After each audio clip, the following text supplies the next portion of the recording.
Halo guys, ketemu lagi nih kita bersama channel YouTube terbaik yang pernah ada. Apalagi kalau bukan channel YouTube Crush Movie. Kalian udah kangen kan pasti dengan Crush Movie? Duh, kita juga udah kangen banget nih sama kalian. Sebelum kita lanjut ke filmnya, alangkah baiknya kalau kalian bantu subscribe dulu channel YouTube Crush Movie. Dan pastinya jangan lupa untuk like, komen, dan share juga ya. Film yang kali ini bakal kita bawain berjudul Unlock. Film ini merupakan film drama Korea dengan genre thriller misteri yang membuat penontonnya akan berpikir selama filmnya tayang.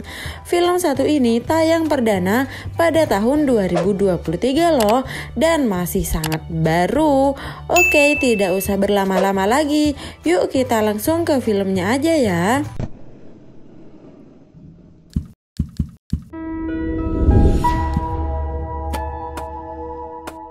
Handphone memang menjadi alat komunikasi pertama yang sangat populer dan familiar di zaman modern ini ya. Ada wanita bernama Lee Nami yang hidupnya gak pernah lepas dari handphone. Bahkan ia selalu mengabadikan setiap momen dan apapun yang dia lakukan untuk diupload di sosial medianya. Sampai di malam hari saat Lee Nami mabok, handphonenya tidak sengaja jatuh dan tertinggal di dalam bus. Dan saat itu juga ada seorang pria yang menemukan dan mengambil ponsel Lee Nami. Di pagi hari, ada pria yang membuat sarapan dan dia memposting foto sarapannya itu. Ternyata dia adalah pria yang menemukan handphone Lee Nami tadi malam. Saat handphone Lee Nami ada yang menelpon, dia menjawabnya dengan rekaman seorang wanita. Di rumah Lee Nami, dia dijemput oleh temannya, tapi Lee Nami tidak ada di rumah.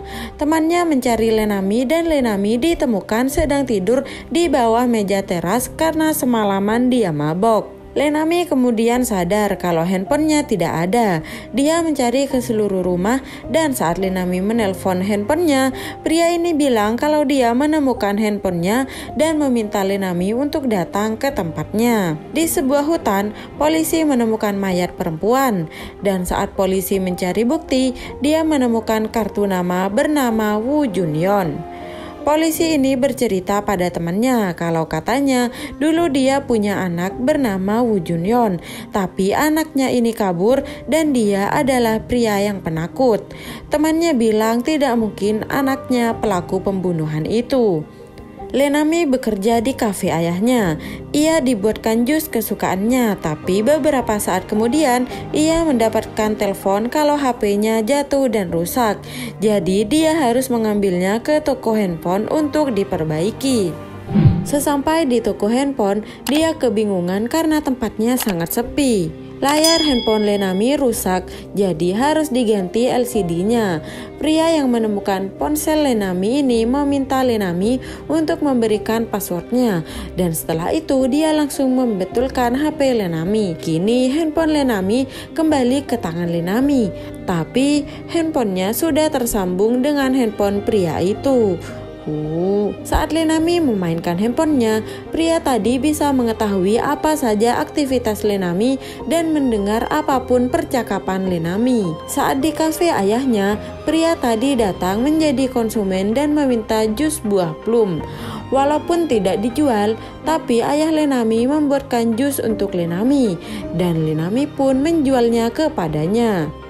Malam hari, polisi yang tadi berniat untuk menanyakan pada istrinya tentang keberadaan anaknya itu, karena anaknya ia curigai sendiri sebagai pembunuhan wanita yang ada di hutan. Malam harinya, Woo Junyeon terus mengawasi handphone Lee Nami, dan saat malam hari di saat Lee Nami tidur, Woo Junyeon kembali mengutak-atik handphone Lee Nami.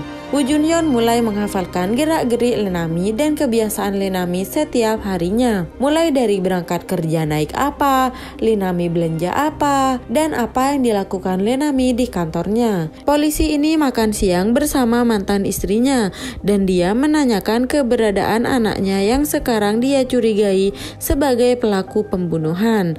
Polisi tadi mulai mengetahui salah satu tempat yang ia temukan, yaitu tempat memperbaiki handphone tempat tempat Woo Junyon. Sesampai di tempat itu, polisi mulai mencari barang bukti dan beberapa saat kemudian Woo Junyon datang. Dia mengetahui kalau tempat itu ada yang masuk. Polisi menemukan handphone dan foto milik korban pembunuhan kemarin dan berarti benar Woo Junyon adalah pelakunya. Woo Junyon mengirim pesan pada ayahnya yang polisi ini dan memfoto ayahnya. Polisi ini kaget dan mencari serta mengejar Woo Junyon, tapi Woo Junyon menghilang dengan cepat. Di kafe ayah Lee Nami, Woo Junyon datang lagi memesan buah plum, tapi karena tidak dijual, ayah Lee Nami jadi curiga karena dia mengaku sebagai konsumen tetap pada Lee Nami. Padahal ayah Lee Nami tidak pernah melihat pria itu. Ayah Lee Nami pun curiga karena kebetulan juga dia menjual tiket kesukaan Lee Nami pada Lee Nami dengan murah. Di perjalanan, ayah Lee Nami bilang kalau Lee Nami harus berhati-hati pada pria tadi. Dan obrolan ini didengar langsung oleh Woo Junyon lewat speaker handphone milik Lee Nami. Saat Lee Nami akan tidur, tiba-tiba ada yang mengetuk pintu dengan keras dan ternyata itu adalah temannya. Temannya akan menginap di sini sesuai saran dari Lee Nami. Di sini Lee Nami sempat kebingungan kapan dia pernah mengajak sahabatnya menginap di rumahnya. Saat ayah Lee Nami akan tidur, dia menerima pesan dari Lee Nami dan menyuruhnya untuk memasang aplikasi di handphonenya. Dan sudah jelas ya yang mengirim pasti bukan Lee Nami. Ayah Lee Nami mendapatkan paket dan saat keluar, Woo Junyon langsung memukulin ayah Lee Nami. Di sebuah hutan ditemukan banyak mayat perempuan dan membuat polisi semakin geram pada pembunuh itu. Di pagi hari saat Lee Nami bangun tidur, dia mendapat telepon tak terjawab dari bosnya dan Lee Nami buru-buru berangkat kerja. Di perjalanan Lee Nami sudah mendapatkan banyak pesan dari gengnya karena Lee Nami membongkar rahasia perusahaan. Lee Nami kaget karena ia bangun tidur juga kebingungan. Di kantornya, Lee Nami menjelaskan semua pada temannya dan bosnya. Tapi mereka tidak ada yang percaya pada Lee Nami. Lee Nami yakin kalau dirinya diretas, tapi dia tidak mempunyai bukti apa-apa. Kelakuan Woo Junyon emang gila ya guys. Ternyata Woo Junyon emang berusaha menyingkirkan semua orang yang terdekat dengan Lee Nami, seperti temannya dan bosnya. Tapi karena Lee Nami masih punya satu sahabat, jadi Woo Junyon seperti akan bertindak sesuatu lagi. Siang hari, Lee Nami janjian bersama Woo Junyon karena Lee Nami percaya kalau Woo Junyon bisa membantunya. Woo Junyon datang dan mencoba membantu Lee Nami mengacaknya. Dia bilang seolah-olah sahabatnya itu yang telah melakukan itu. Lee Nami kaget dan langsung percaya dengan hal itu. Lee Nami kembali ke kafe dan langsung menuduh sahabatnya yang melakukannya. Sahabat Lee Nami ini pun marah karena Lee Nami bisa-bisanya mengira dirinya yang melakukan. Dia pun pergi dan kecewa pada Lee Nami. Polisi kini semakin yakin kalau pelakunya adalah benar anaknya, yaitu Woo Junyon. Polisi dan temannya ini langsung datang ke tempat HP milik Woo Junyon dan mencari informasi lagi. Dan kini polisi menemukan pelanggan terbaru dari toko HP itu. Dan ditemukanlah Lee Nami. Kini polisi tahu kalau Lee Nami adalah korban selanjutnya. Kebetulan Lee Nami datang ke sana dengan 2 polisi dan bertemu dengan polisi tadi. Polisi ini menjelaskan pada Lee Nami tentang apa yang terjadi. Lee Nami sadar kalau dia pelakunya dan dia menipu sebagai tukang handphone. Lee Nami meminta ia harus ditangkap. Lee Nami pun memiliki rencana dengan polisi untuk menangkap Woo Junyon. Saat Lee Nami di rumahnya, ia akan memancing Woo Junyon datang ke rumahnya untuk membetulkan handphonenya lagi. Sedangkan 2 polisi tadi akan bersiap di depan untuk menangkapnya. Saat dia datang, 2 polisi itu langsung menyergapnya. Woo Junyon sangat berani dan dia mengelak dengan berkata, "Aku bukan dia." 2 polisi ini jadi kebingungan dan melepaskan Woo Junyon. Ternyata dia memang mirip dengan Woo Junyon. Padahal dia benar pelakunya. Usaha mereka menangkap Woo Junyon gagal. Lee Nami mengganti ponselnya memakai HP yang lama agar dirinya tidak bisa dipantau lagi oleh Woo Junyon. Polisi meminta Lenami pergi ke tempat yang aman. Akhirnya Lenami diantar ke rumah ayahnya. Sesampainya di rumah ayahnya, Lenami mengira ayahnya sedang tertidur. Saat Lenami istirahat, ternyata Woo Junyoung masih bisa menghubunginya, walaupun dia sudah ganti handphone. Lenami pergi ke kamar ayahnya, dan setelah dibuka ternyata hanya bantal dan guling. Ayahnya tidak ada di rumahnya.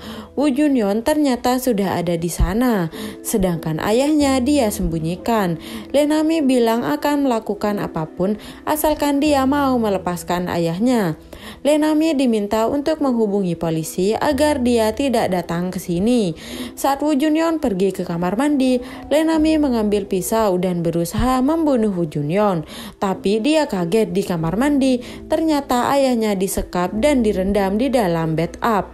Lenami disuruh mengikat kakinya sendiri dan setelah itu Woo Junyoung mengikat tangan Lenami. Woo Junyoung berbohong, dia bilang akan melepaskan ayah Lenami, tapi dia malah menghidupkan air keran dan membuat ayah Lenami semakin tenggelam. Lenami berteriak dan dia bilang akan melakukan apapun demi melepaskan ayahnya. Ternyata Woo Junyoung meminta kembali Lenami yang membunuh ayahnya sendiri dengan meletakkan badan Lenami di atas badan ayahnya yang membuat ayahnya tenggelam.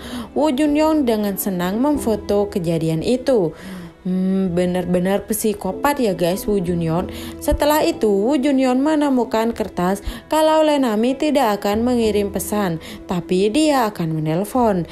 Woo Junyoung pun panik. Dua polisi tadi datang karena Lenami sempat menelponnya dan langsung menangkap Woo Junyoung. Sedangkan Lenami masih bisa diselamatkan. Polisi yang menganggap Woo Junyoung itu anaknya ternyata salah. Dia bukanlah Woo Junyoung yang asli. Woo Junyoung yang asli sudah lama meninggal dan dia memakai identitas Woo Junyoung. Polisi terus memukuli Woo Junyoung palsu ini. Polisi ini semakin emosi dan akan menembak Woo Junyoung. Saat Lenami sadar dan melihat ayahnya yang sudah tidak selamat ini, dia bangun dan berjalan menuju Woo Junyoung. Ternyata Lenami langsung menembak Woo Junyoung hingga tewas di tangannya sendiri. Lenami terus menangis karena kehilangan ayahnya itu, dan kini Lenami dilarikan ke rumah sakit, sedangkan Woo Junyoung akhirnya terbunuh dan tidak akan ada lagi korban selanjutnya. Duh, ngeri banget ya guys, kalau handphone kita hilang, terus yang menemukan adalah pembunuh. Jadi overthinking nih, HP kita bakal ada yang mantau gak ya selama ini? Gimana, filmnya keren banget kan guys? Oke, sampai bertemu di film-film selanjutnya.